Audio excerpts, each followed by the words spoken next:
ਧਾਮੀ ਸਾਹਿਬ ਆ ਜਾਓ ਫਿਰ ਤੁਹਾਡਾ ਇੱਕ ਹੋਰ ਠੱਗ ਸ਼ਰਾਬੀ ਮੈਨੇਜਰ ਕਰਦੇ ਆ ਜਨੰਗਾ। ਵੀਡੀਓ ਵੀ ਹੈਗੀ ਆ ਕੋਲ ਤੇ ਨਾਲੇ ਪਾਠੀ ਸਿੰਘੋ ਅੱਜ ਐਪੀਸੋਡ ਧਿਆਨ ਨਾਲ ਦੇਖਣਾ, ਤੁਹਾਡੇ ਵਾਸਤੇ ਵੀ ਬਹੁਤ ਕੁਝ ਹੈ। ਵਾਹਿਗੁਰੂ ਜੀ ਕਾ ਖਾਲਸਾ ਵਾਹਿਗੁਰੂ ਜੀ ਕੀ ਫਤਿਹ। ਜੀ ਹਾਂ ਗੁਰੂ ਪਿਆਰੇ, ਸ਼੍ਰੋਮਣੀ ਗੁਰਦੁਆਰਾ ਪ੍ਰਬੰਧਕ ਕਮੇਟੀ ਬਾਰੇ ਅਸੀਂ ਰੋਜ਼ ਗੱਲਬਾਤ ਕਰਦੇ ਹਾਂ ਤੇ ਨਾਲ ਹੀ ਮੈਂ ਮਤਲਬ ਭਗਵੰਤ ਮਾਨ ਸਰਕਾਰ ਆ ਉਹਨਾਂ ਨੂੰ ਵੀ ਬੇਨਤੀ ਕਰਦਾ ਰਹਿਣਾ ਵੀ ਜਿਹੜਾ ਸਿੱਖ ਗੁਰਦੁਆਰਾ ਜੁਡੀਸ਼ੀਅਲ ਕਮਿਸ਼ਨ ਹੈ ਉਹਦੇ ਵੱਲ ਧਿਆਨ ਦਿੱਤਾ ਜਾਵੇ।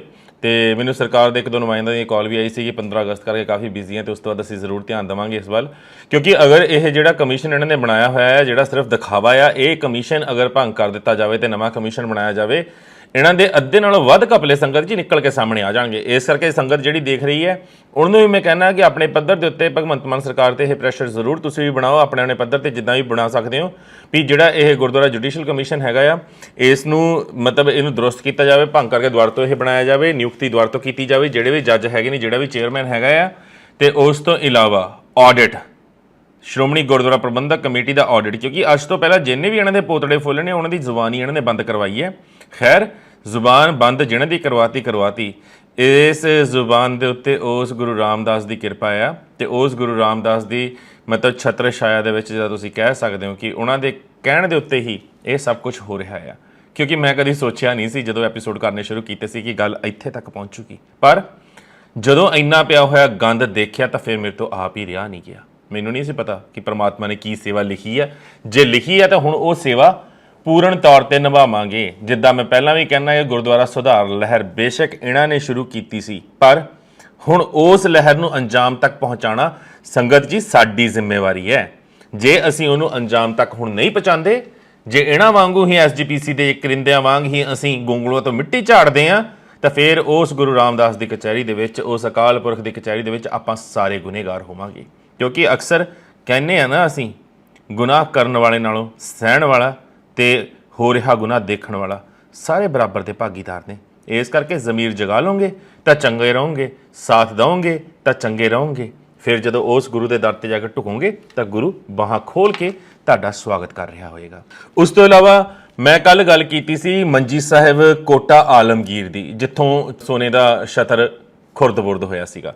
ਮੈਂ ਕੱਲ ਕਿਹਾ ਸੀਗਾ ਕਿ ਮਤਲਬ ਇਹਨਾਂ ਦੀ ਫਲਾਈਂਗ ਟੀਮ ਗਈ ਆ ਤੇ ਉੱਥੇ ਜਾ ਕੇ ਸਰਪੰਚ ਨਾਲ ਮਿਲੇ ਆ।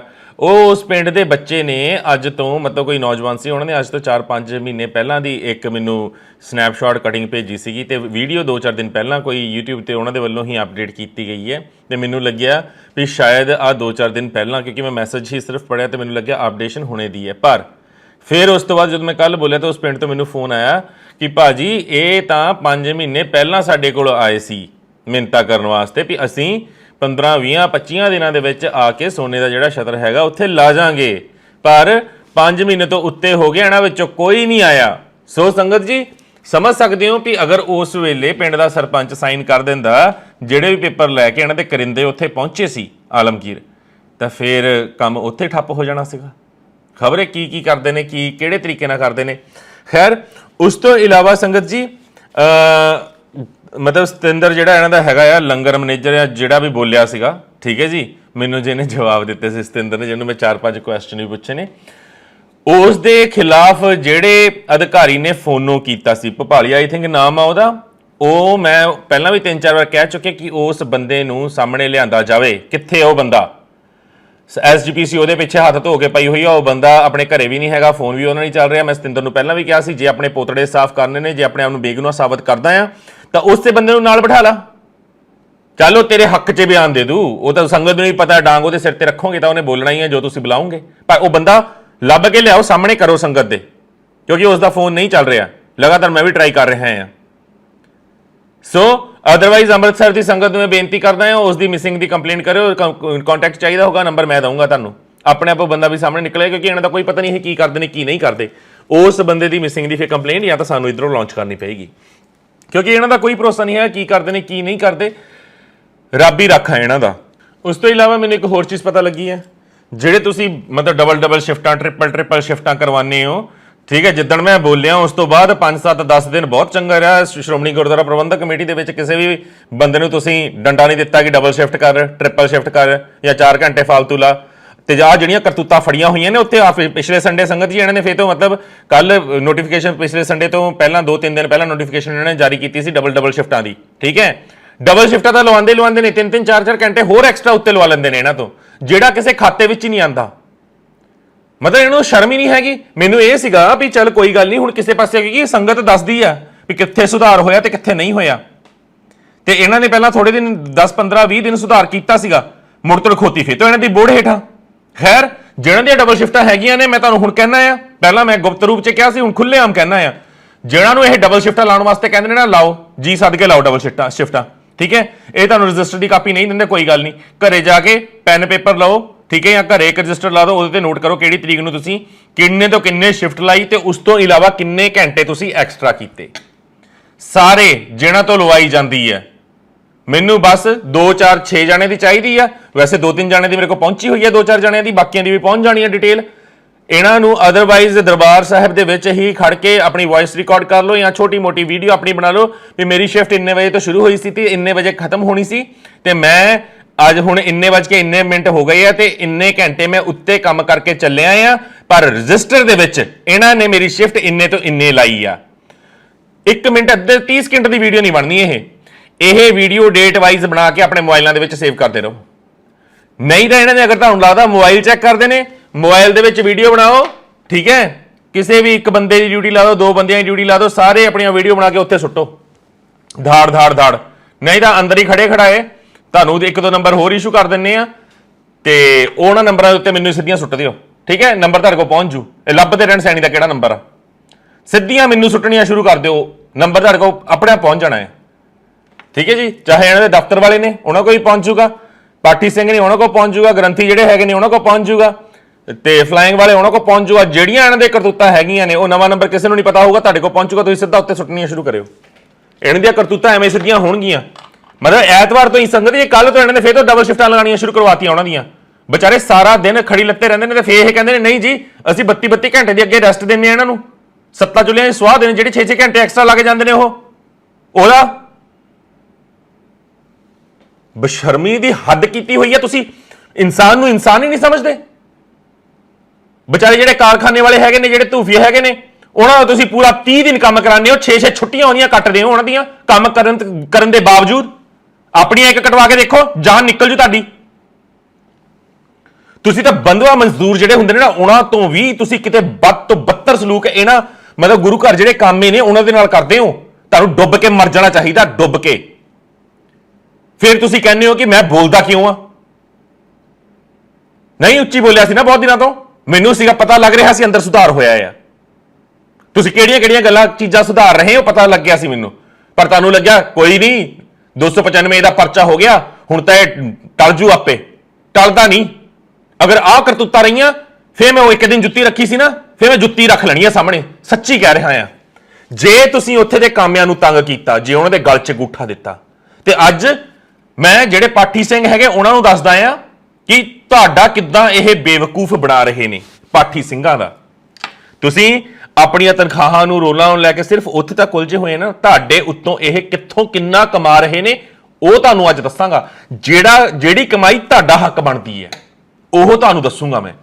ਖੈਰ ਸੰਗਤ ਜੀ, ਅੱਗੇ ਵਧਦੇ ਆ। ਧਾਮੀ ਸਾਹਿਬ ਹੁਣ ਫਿਰ ਤੋਂ ਸੋਚਣਗੇ ਲੈ ਸੈਣੀ ਤੱਕ ਕਿੱਥੋਂ ਇਨਫੋਰਮੇਸ਼ਨ ਪਹੁੰਚ ਗਈ। ਮੀਰੀ ਪੀਰੀ ਮਾਰਕੰਡੇ ਮੈਡੀਕਲ ਕਾਲਜ ਜੀ, ਹਾਂਜੀ ਉਹੀ ਹਰਿਆਣੇ ਵਾਲਾ ਮੈਡੀਕਲ ਕਾਲਜ, ਰਘਵੀਰ ਸੀਤ ਸਿੰਘ ਵਿਰਕ, ਰਘਵੀਰ ਜੀ ਦੀ ਹੈ ਨਾ, ਹਾਂ ਠੀਕ ਹੈ, ਉਹ ਸਭ ਸਾਂਭ ਰਹੇ ਨੇ ਇਹ ਕਾਲਜ ਇਸ ਵੇਲੇ। ਤੇ ਇਸ ਕਾਲਜ ਨੂੰ ਸੰਗਤ ਜੀ ਤੁਹਾਨੂੰ ਪਤਾ ਹੀ ਹੈ ਵੀ ਇਹ ਗੁਰੂ ਘਰ ਦੀ ਜ਼ਮੀਨ ਹੈ ਜਿੱਥੇ ਇਹ ਸਾਰਾ ਕਾਲਜ ਬਣਿਆ। ਇਲੀਗਲ ਬਣਾਇਆ ਗਿਆ ਬਾਦਲਾਂ ਵੱਲੋਂ, ਪ੍ਰਾਈਵੇਟ ਮਤਲਬ ਇੱਕ ਪ੍ਰਾਈਵੇਟ ਫਰਮ ਬਣਾ ਕੇ, ਜਾਂ ਕਹਿ ਸਕਦੇ ਹਾਂ ਕਿ ਇੱਕ ਪ੍ਰਾਈਵੇਟ ਟਰਸਟ ਬਣਾ ਕੇ ਉਸ ਦੇ ਵਿੱਚ ਸਾਰੇ ਆਪਣੇ ਹੀ ਬੰਦੇ ਭਰ ਦਿੱਤੇ ਗਏ।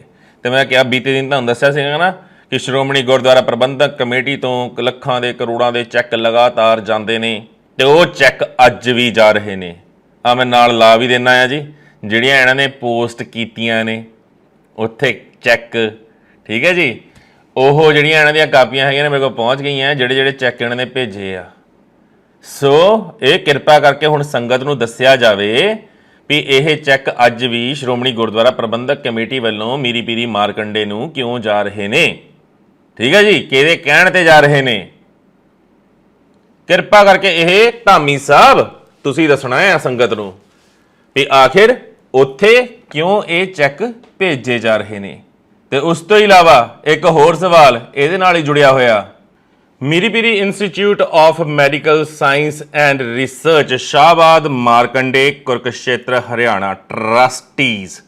ਠੀਕ ਹੈ ਜੀ, ਆ ਲਿਸਟ ਮੈਂ ਲਾ ਦਿੰਦਾ ਪੁਰਾਣੀ, ਮੈਨੂੰ ਟਰਸਟੀਜ਼ ਦੀ ਲਿਸਟ ਲੱਭ ਗਈ ਹੈ। ਠੀਕ ਹੈ, ਸਭ ਤੋਂ ਉੱਤੇ ਤਾਂ ਹੈਗਾ ਆ ਸਰਦਾਰ ਅਵਤਾਰ ਸਿੰਘ ਮੱਕੜ ਪ੍ਰਧਾਨ, ਠੀਕ ਹੈ, ਜਾਂ ਪ੍ਰਕਾਸ਼ ਸਿੰਘ ਬਾਦਲ ਦੂਜੇ ਨਾਮ ਤੇ, ਬੀਬੀ ਜਗੀਰ ਕੌਰ ਤੀਜੇ ਨਾਮ ਤੇ ਆ, ਰਘਵੀਰ ਜੀਤ ਸਿੰਘ ਚੌਥੇ ਨਾਮ ਤੇ ਆ, ਬਲਦੇਵ ਸਿੰਘ ਜੀ ਕਿਆਸਪੁਰਾ, ਠੀਕ ਹੈ, ਪੰਜਵੇਂ ਨੰਬਰ ਤੇ ਇਹ, ਤੇ ਅਮਰਜੀਤ ਸਿੰਘ ਛੇਵੇਂ ਨੰਬਰ ਤੇ ਆ, ਹਰਦੇਵ ਸਿੰਘ, ਠੀਕ ਹੈ, ਮੱਤੇਵਾਲ ਸੱਤਵੇਂ ਨੰਬਰ ਤੇ ਆ। ਉਸ ਤੋਂ ਬਾਅਦ KSG, ਇਹਦਾ ਮੈਨੂੰ ਫੁੱਲ ਫਾਰਮ ਪਤਾ ਨਹੀਂ ਕੀ ਹੋਊਗੀ, ਤੁਸੀਂ ਜਾਣੋ, ਗੁਰਪ੍ਰੀਤ ਸਿੰਘ, ਠੀਕ ਹੈ, ਸੁਵਿੰਦਰ ਸਿੰਘ, ਉਸ ਤੋਂ ਬਾਅਦ ਬਲਦੇਵ ਸਿੰਘ, ਸਤਿੰਦਰਪਾਲ ਸਿੰਘ। ਹੁਣ ਇਹ ਬੰਦੇ ਮੱਕੜ ਸਾਹਿਬ ਦੇ ਹੁੰਦਿਆਂ ਟਰਸਟੀ ਸੀ ਤੇ ਹੁਣ ਮੱਕੜ ਸਾਹਿਬ ਤਾਂ ਹੈ ਨਹੀਂ, ਤੇ ਮੱਕੜ ਸਾਹਿਬ ਤੋਂ ਬਾਅਦ ਟਰਸਟੀਆਂ ਦੇ ਵਿੱਚ ਕਿਹਨੂੰ ਸ਼ਾਮਲ ਕੀਤਾ ਗਿਆ ਇਹ ਵੀ ਦੱਸਿਆ ਜਾਵੇ, ਨਹੀਂ ਤਾਂ ਮੈਂ ਨਵੀਂ ਲਿਸਟ ਕਢਾ ਲਾਂਗਾ। ਠੀਕ ਹੈ, ਤੇ ਕਿਹਦੇ ਕਹਿਣ ਦੇ ਉੱਤੇ ਤੁਸੀਂ ਲੱਖਾਂ ਕਰੋੜਾਂ ਦੇ ਚੈੱਕ ਅਜੇ ਵੀ ਉੱਥੇ ਭੇਜ ਰਹੇ ਹੋ? ਜਾਂ ਤਾਂ ਇਹ ਕਲੀਅਰ ਕਰੋ ਵੀ ਸ਼੍ਰੋਮਣੀ ਗੁਰਦੁਆਰਾ ਪ੍ਰਬੰਧਕ ਕਮੇਟੀ ਦਾ ਅਦਾਰਾ ਆ, ਇਹ ਕੋਈ ਪ੍ਰਾਈਵੇਟ ਟਰਸਟ ਨਹੀਂ ਹੈਗਾ, ਕਿਉਂਕਿ ਅਗਰ ਇਹ ਪ੍ਰਾਈਵੇਟ ਟਰਸਟ ਨਾ ਹੁੰਦਾ ਤਾਂ ਜਿਸ ਵੇਲੇ ਮੱਕੜ ਪ੍ਰਧਾਨ ਸੀ ਤਾਂ ਮੱਕੜ SGPC ਤੋਂ ਵੱਲੋਂ ਪ੍ਰਧਾਨ ਦੇ ਅਹੁਦੇ ਤੇ ਜਾਂਦਾ, ਪਰ ਉਹ ਪ੍ਰਾਈਵੇਟ ਤੌਰ ਦੇ ਉੱਤੇ ਪ੍ਰਧਾਨਗੀ ਉਹਨੇ ਐਕਸੈਪਟ ਕੀਤੀ। ਫਿਰ ਅਸੀਂ ਕਿੱਦਾਂ ਐਕਸਪੈਕਟ ਕਰ ਲਈਏ ਵੀ ਤੁਸੀਂ ਸੱਚ ਬੋਲਦੇ ਹੋ ਹਰ ਚੀਜ਼ ਦੇ ਉੱਤੇ?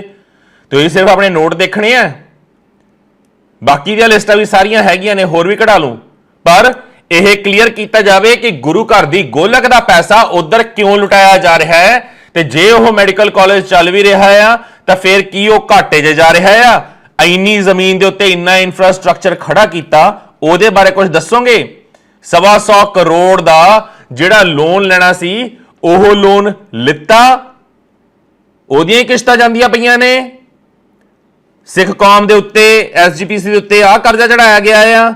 ਐਕਸਪਲੇਨ ਕਰੋ ਧਾਮੀ ਸਾਹਿਬ, ਜਵਾਬ ਚਾਹੀਦੇ ਨੇ ਇਹਦੇ। ਐਵੇਂ ਚੁੱਪਚਾਪ ਸਾਈਨ ਕਰਕੇ ਚੈੱਕ ਉਧਰ ਭੇਜ ਦੇ, ਤੁਸੀਂ ਸੋਚੋਗੇ ਸੰਗਤ ਨੂੰ ਪਤਾ ਹੀ ਨਹੀਂ ਲੱਗਦਾ? ਸਭ ਪਤਾ ਲੱਗਦਾ ਆ। ਪੋਸਟ ਆਫਿਸ ਦੀਆਂ ਸਾਰੀਆਂ ਪਹੁੰਚ ਗਈਆਂ ਮੇਰੇ ਕੋਲ ਰਸੀਦਾਂ ਵੀ, ਠੀਕ ਹੈ, ਜਿਹੜੀਆਂ ਤੁਸੀਂ ਭੇਜੀਆਂ ਸੀ। ਇਸ ਲਈ ਵਧੀਆ ਹੋਊਗਾ ਹੁਣ ਸੰਗਤ ਨੂੰ ਤੁਸੀਂ ਆਪ ਐਕਸਪਲੇਨ ਕਰ ਦਿਓ ਵੀ ਕੀ ਰਿਸ਼ਤਾ ਆ ਉਹਨਾਂ ਦੇ ਨਾਲ ਤੇ ਕਿਉਂ ਇੱਥੋਂ ਚੈੱਕ ਜਾਂਦੇ ਨੇ ਉਸ ਕਾਲਜ ਦੇ ਵਿੱਚ। ਖੈਰ ਸੰਗਤ ਜੀ, ਤੁਹਾਨੂੰ ਯਾਦ ਹੋਊਗਾ ਬਲਵੀਰ ਸਿੰਘ ਪੰਨੂ ਦੀ ਮੈਂ ਗੱਲ ਕੀਤੀ ਸੀ ਇਹਨਾਂ ਦਾ। ਹਾਂਜੀ ਬਿਲਕੁਲ ਜੀ, ਉਹੀ ਸਕੱਤਰ ਜਿਹੜਾ ਉੱਤੋਂ ਗੁਰਸਿੱਖ ਸੀ ਤੇ ਥੱਲਿਓਂ ਸਫਾ ਚੱਟ, ਠੀਕ ਹੈ, ਸ਼ਰਾਬੀ ਜਿਹਦਾ ਐਕਸੀਡੈਂਟ ਹੋਇਆ ਸੀ, ਜਿਹਦੇ ਅਰਦਾਸ ਕਰਨ ਤੋਂ 5 ਸਿੰਘਾਂ ਨੇ ਮਨਾ ਕਰਤਾ ਸੀ ਕਿ ਅਸੀਂ ਇਹ ਪਤਿਤ ਬੰਦਾ ਆ, ਇਹਦੀ ਅਰਦਾਸ ਨਹੀਂ ਕਰਨੀ। ਉਸ ਐਪੀਸੋਡ ਦੇ ਵਿੱਚ ਮੈਂ ਤੁਹਾਨੂੰ ਕਿਹਾ ਸੀ ਕਿ ਉਹਦੇ ਨਾਲ ਸ਼ਾਇਦ ਉਹਦੀ ਬੇਟੀ ਸੀ, ਪਰ ਆਈ ਵਿਟਨੈਸ ਜਿਹੜੇ ਉਸ ਮਤਲਬ ਐਪੀਸੋਡ ਦੇ ਸਾਰੇ ਦੇ ਹੈਗੇ ਨੇ, ਕੁਝ ਹੋਰ ਵੀ ਸਾਹਮਣੇ ਆ ਗਏ ਆ ਜਿਹੜੇ ਜਾਣਦੇ ਸੀ ਪੰਨੂ ਨੂੰ ਬਹੁਤ ਚੰਗੀ ਤਰ੍ਹਾਂ, ਜਿਹੜੇ ਉਸ ਐਕਸੀਡੈਂਟ ਵੇਲੇ ਉਸ ਗੱਡੀ ਦੇ ਕੋਲ ਮੌਜੂਦ ਸੀ, ਜਿਨ੍ਹਾਂ ਨੇ ਦੇਖਿਆ ਵੀ ਗੱਡੀ ਦੇ ਵਿੱਚੋਂ ਕਿੰਨੀਆਂ ਅੰਗਰੇਜ਼ੀ ਸ਼ਰਾਬ ਦੀਆਂ ਬੋਤਲਾਂ ਨਿਕਲੀਆਂ, ਤੇ ਉਹਨਾਂ ਨੇ ਹੀ ਮੈਨੂੰ ਦੱਸਿਆ ਕਿ ਉਹ ਉਸ ਵੇਲੇ ਕਿੱਥੇ ਜਾ ਰਹੇ ਸੀ, ਸ਼੍ਰੀ ਹਜੂਰ ਸਾਹਿਬ ਜਾ ਰਹੇ ਸੀ। ਤੇ ਜਿਹੜੀ ਕੁੜੀ ਨਾਲ ਇਸ ਐਕਸੀਡੈਂਟ ਦੇ ਵਿੱਚ ਮਾਰੀ ਗਈ, ਉਹ ਨਾ ਤਾਂ ਕੋਈ ਉਹਨਾਂ ਦੀ ਰਿਸ਼ਤੇਦਾਰ ਸੀ, ਨਾ ਉਹਨਾਂ ਦੀ ਧੀ ਸੀ, ਤੇ ਹੁਣ ਬਾਕੀ ਤੁਸੀਂ ਸਮਝ ਸਕਦੇ ਹੋ ਕੌਣ ਹੈ। ਧਾਮੀ ਸਾਹਿਬ ਦੱਸਿਆ ਜਾਵੇ ਉਹ ਕੁੜੀ ਕੌਣ ਸੀ, ਉਹਦਾ ਐਡਰੈਸ ਪਤਾ। ਸੰਗਤ ਜੀ ਕੁਛ ਨਹੀਂ, ਉਹਦਾ ਮਤਲਬ ਖੁਰਾ ਖੋਜ ਹੀ ਨਹੀਂ ਸੀ ਪਤਾ ਕੁੜੀ ਦਾ ਕੌਣ ਸੀ। ਮੈਂ ਤਾਂ ਅੱਜ ਇਹ ਟੌਪਿਕ ਦੁਬਾਰਾ ਤੋਂ ਸ਼ੁਰੂ ਕੀਤੇ ਕਿਉਂਕਿ ਬਹੁਤ ਸਾਰੀਆਂ ਚੀਜ਼ਾਂ ਨੇ ਜਿਹਦੇ ਬਾਰੇ ਸੰਗਤ ਜਾਣਦੀ ਹੈ, ਡਰਦੇ ਆ ਦੱਸਦੇ ਹੋਏ ਵੀ ਭਾਈ ਸਾਡਾ ਨਾਮ ਨਾ ਲਿਓ, ਪਰ ਹਾਂ ਜੇ ਕੱਲ ਨੂੰ ਸੈਣੀ ਤੇਰੇ ਤੇ ਕੋਈ ਵਿਪਤਾ ਪੈ ਗਈ, ਕੋਰਟ 'ਚ ਵੀ ਆਉਣਾ ਪੈਗਾ, ਅਸੀਂ ਆ ਕੇ ਗਵਾਹੀ ਦੇਵਾਂਗੇ, ਅਸੀਂ ਆਈ ਵਿਟਨੈਸ ਆ ਇਸ ਚੀਜ਼ ਤੇ। ਹੁਣ ਇਹ ਤਾਂ ਇਹਨਾਂ ਵਿੱਚੋਂ ਕੋਈ ਮੰਨੂਗਾ? ਦੱਸ ਦਿਓ 5 ਸਿੰਘ ਕਿਹੜੇ ਸੀਗੇ ਜਿਹੜੇ ਗਏ ਸੀ ਪੰਨੂ ਦੀ ਅਰਦਾਸ ਕਰਨ ਵਾਸਤੇ? ਉਹ ਉਹੀ ਦੱਸ ਸਕਦੇ ਨੇ ਜਿਹੜੇ ਉਸ ਵੇਲੇ ਉੱਥੇ ਮੌਜੂਦ ਸੀ। ਇਹ ਦੱਸ ਦੇਣ ਆ ਕੇ ਸਾਹਮਣੇ, ਕਹਿ ਦੇਣ ਸੈਣੀ ਝੂਠ ਬੋਲ ਰਿਹਾ ਆ। ਬੋਲੋ, ਕਹਿ ਦੋ ਵੀ ਤੁਹਾਡਾ ਜਿਹੜਾ ਸਕੱਤਰ ਸੀਗਾ ਉਹ ਵਾਕਈ ਜੀ ਬਾਣੀ ਬਾਣੇ ਦਾ ਪੱਕਾ ਧਾਰਨੀ ਸੀਗਾ, 1 ਨੰਬਰ ਦਾ ਨਸ਼ੇੜੀ, ਕਰੈਕਟਰਲੈਸ ਬੰਦਾ, ਤੇ ਇਹਨਾਂ ਦੇ ਸਕੱਤਰ। ਖੈਰ ਕੀ ਕਹਿਣਾ, ਉਹ ਤਾਂ ਮਤਲਬ ਇਹ ਬੂਟਾ ਜਿਹੜਾ ਲੱਗਿਆ ਹੋਇਆ ਹੈ ਨਾ ਸੰਗਤ ਜੀ, ਇਹ ਉਹੀ ਹੈ ਵੀ ਦੇਖਣ ਨੂੰ ਬੇਰ ਬਹੁਤ ਸੋਹਣੇ ਆ, ਠੀਕ ਹੈ, ਪਰ ਜੇ ਤੁਸੀਂ ਖਾਓਗੇ ਤਾਂ ਗਲ ਘੋਟੂ ਨੇ। ਇਹ ਸਾਰੇ ਜਿਹੜੇ ਇਸ ਵੇਲੇ ਉਸ ਸ਼ਹਾਦਤ ਨਾਲ ਬਣੀ ਹੋਈ ਕਮੇਟੀ ਦੇ ਵਿੱਚ ਜਿਹੜੇ ਬੇਰ ਲੱਗੇ ਆ ਨਾ ਅੱਜ ਦੀ ਤਰੀਕ ਦੇ ਵਿੱਚ, ਬਹੁਤਾਤ ਗਲ ਘੋਟੂ ਨੇ। ਇਹਨਾਂ ਨੂੰ ਮਤਲਬ ਦੇਖ ਕੇ ਹੀ ਤੁਸੀਂ ਕਹਿ ਸਕਦੇ ਹੋ ਬਹੁਤ ਸੋਹਣਾ, ਬਹੁਤ ਸੋਹਣਾ, ਬਹੁਤ ਸੋਹਣਾ। ਉੱਦਾਂ ਹੀ ਨੇ ਇਹ, ਦੇਖਣ ਨੂੰ ਹੀ ਬਹੁਤ ਸੋਹਣੇ ਲੱਗਦੇ ਨੇ ਚੋਲੇ ਗਾਤਰੇ ਪਾ ਕੇ। ਬਹੁਤਾਤ ਇਹਨਾਂ ਵਿੱਚੋਂ ਪੰਨੂ ਵਰਗੇ ਹੀ ਨੇ।